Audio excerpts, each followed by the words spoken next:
नमस्कार साथियों, मैं हूं Pramod Kumar Kandwal intensive spiritual path से। संसार का प्रत्येक पदार्थ असेंबल होकर बना है, टुकड़ों टुकड़ों में वो उत्पादित है और उसको इकट्ठा करके बनाया गया है। आप किसी भी प्रकार के पदार्थ के अणुओं को ले लीजिए, उसके परमाणु को ले लीजिए, वो इलेक्ट्रॉन, न्यूट्रॉन और प्रोटॉन से मिलकर बने हैं। ऊपर से भले ही वो एक दिखते हैं, लेकिन अंदर से वो हजारों, लाखों, करोड़ों और अनगिनत संख्या में हैं। तो भौतिक पदार्थ जितने भी होते हैं जो हमें दिखाई देते हैं आँखों से, उस सब की असेंबलिंग होती है। प्रभु उस सब की असेंबलिंग करते हैं, उसको बना करके एक रूप में आगे रख देते हैं, लेकिन वो अंदर से लाखों करोड़ों की गिनती में होता है। अब मनुष्य के शरीर को ले लीजिए। मनुष्य के शरीर के अंदर 50 लाख करोड़ कोशिकाएं हैं। भले ही शरीर हमें बाहर से दिखाई देता हो, 2 हाथ हैं, 2 पैर हैं, सिर हैं, आँखें, नाक, मुंह, कान, लेकिन अंदर से वो 50 लाख करोड़ कोशिकाओं से मिलकर बना हुआ है। और ऐसे ही अन्य जीव भी हैं, अन्य प्राणी हैं। किसी में कोशिकाएं ज़्यादा हैं, किसी में कम है। कोई एक कोशिका जीव है, एक कोशिकी जीव है। अब जैसे कोरोना में तो कोशिका ही नहीं थी, तो किसी में हजारों हैं, किसी में लाखों, किसी में अनगिनत हैं। तो इन सब की जो असेंबलिंग होती है भगवान के कारखाने में होती है। वो भले चाहे ऊपर से एक दिखता हो। पानी को ले लीजिए, पानी के अंदर भी 3 परमाणु होते हैं, 2 हाइड्रोजन, 1 ऑक्सीजन। आग को ले लीजिए, आग में भी हैं परमाणु, उसके अंदर ऊर्जा भी है, उसमें ताप भी है, उसमें प्रकाश भी है, सब कुछ है ऊर्जा के अंदर। आप वायु को ले लीजिए, वायु में क्या है? वायु में दुनिया भर की गैस हैं, जैसे नाइट्रोजन है, ऑक्सीजन है, कार्बन डाइऑक्साइड है, इसके मुख्य जो गैसें इसके अंदर आती हैं। तो ये भी भिन्न भिन्न रूपों के एकत्रित होने पर बनी है। लेकिन परम पिता परमात्मा की जो बनावट है, जो वो प्रभु हैं, वो भौतिक पदार्थों की तरह असेंबल होके नहीं बने हैं। प्रभु की असेंबलिंग नहीं हुई है, क्योंकि जिसकी असेंबलिंग होती है उसे कोई करता है, और जिसकी असेंबलिंग ही नहीं हुई है तो उसे कौन बनाएगा?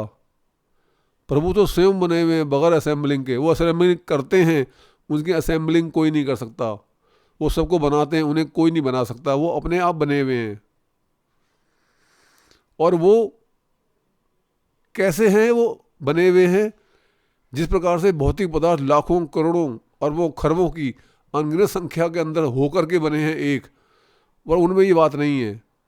वो इन सबसे ऊपर हैं, वो पंच तत्व से परे हैं। हम उन्हें कहते हैं भगवान एक हैं। तो आप देखिए भगवान एक हैं, कैसे हैं, क्या हैं। आप कमरे के प्रकाश को ले लीजिए। हमारे कमरे के अंदर जो लाइट फैली हुई है, आप लाइट को क्या कह सकते हैं?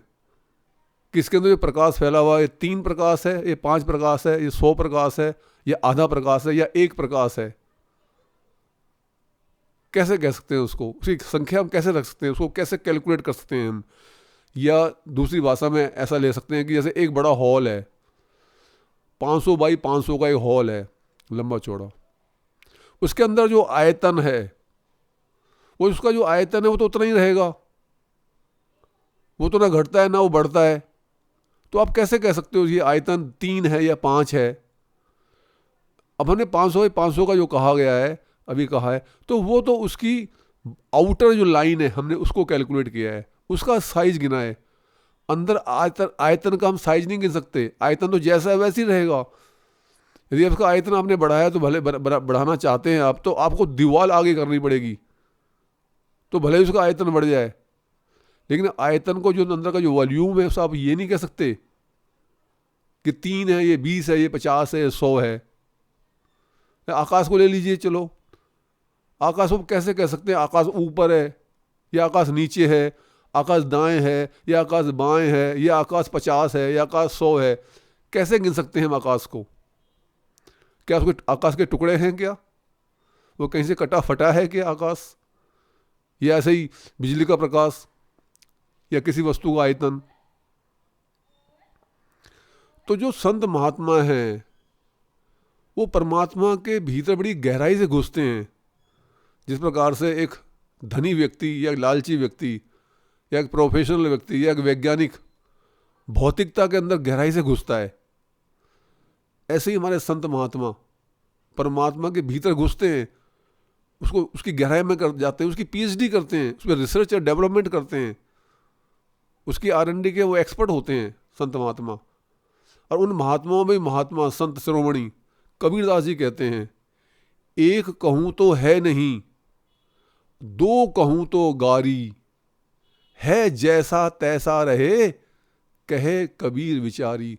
कबीरदास जी तो कहते हैं वो एक भी नहीं है, दुनिया तो कहती है वो एक है, कबीरदास जी कहते हैं नहीं वो एक भी नहीं है। उसे आप कैसे संख्या में बांध सकते हो कि वो एक है? अगर कह देंगे वो एक है तो वो तो फिर लिमिटेड हो गया ना, वो तो फिर सीमित हो गया, फिर वो शक्तिमान कहाँ रहा, फिर वो अनोखा अद्भुत कहाँ रहा। तो संत महात्मा कबीरदास जी कह रहे हैं एक कहूँ तो है नहीं, एक नहीं है वो, और दो कह दूँ तो गाली। अगर मैं दो कह दूँ भगवान दो हैं, ओहो, फिर तो समझ लो हमने भगवान को गाली दे दी है। देखिए, एक कहूँ तो है नहीं, दो कहूँ तो गाली, दो कह दूँ तो समझ लो गाली दे दी। और हम तो मानते थे 33 करोड़, तब क्या हाल होगा। है जैसा तैसा रहे, कहे कबीर विचारी। वो जैसा है वो वैसा ही रहता है, उसके अंदर ना तो घट हो सकती है, ना उसके अंदर बढ़ हो सकती है, ना वो छोटा हो सकता है, ना वो बड़ा हो सकता है, ना वो कम हो सकता है, ना वो ज़्यादा हो सकता है, ना वो किसी गिनती में आ सकता है, ना वो एक गिनती में आता है कि वो एक है। वो इन सबसे परे है, जैसा है वो वैसा ही है। और ये कभी भी किसी के समझाने से परमात्मा के बारे में समझ में आ ही नहीं सकता। ये जब कबीरदास की बात जब समझ आएगी, कबीरदास जी की बात हमें, जब हम अपने भीतर प्रवेश करेंगे ध्यान के रूप में, नाम जप के रूप में, जब हम अंदर एंट्री करेंगे, तब मालूम पड़ेगा कि भगवान तो हम रात दिन सुबह शाम कहते हैं कि भगवान एक है, वो सही मायने में एक भी नहीं है। वो तो अनोखा है, अद्भुत है, वो किसी संख्या में, किसी असेंबली के अंदर वो फिट नहीं हो पाता। इसीलिए वो सर्वशक्तिमान है, इसलिए वो सर्वज्ञ है, इसीलिए वो हर प्रकार के पैमाने से ऊपर है। लेकिन ये परमात्मा को जानना अनुभव का विषय है, परमात्मा को जानना जानकारी का विषय नहीं है। और जो संत महात्मा की बात को समझ लेते हैं कि उस अद्भुत को प्राप्त करने के लिए हमें अपने भीतर ही प्रवेश करना पड़ेगा, तो वो अपने भीतर जाते हैं। और ये सारी परिभाषाएं परमात्मा के प्रति, सारी जानकारी, सारा ज्ञान हमें भीतर जाके हो जाता है। तभी हम डंके की चोट पर कबीरदास जी की तरह कह सकते हैं कि एक कहूँ तो है नहीं, दो कहूँ तो गारी, है जैसा तैसा रहे, कहे कबीर विचारी। यदि आपको ये संदेश ज्ञानवर्धक तथा उपयोगी लगता है तो आप इसे लाइक तथा चैनल को सब्सक्राइब और शेयर कर सकते हैं, तथा ऊपर ऑल का बटन है उसे भी प्रेस कर सकते हैं, ताकि आगे आने वाली सभी वीडियो का नोटिफिकेशन आपको मिलता रहे। गुरु भगवान सबका कल्याण करें।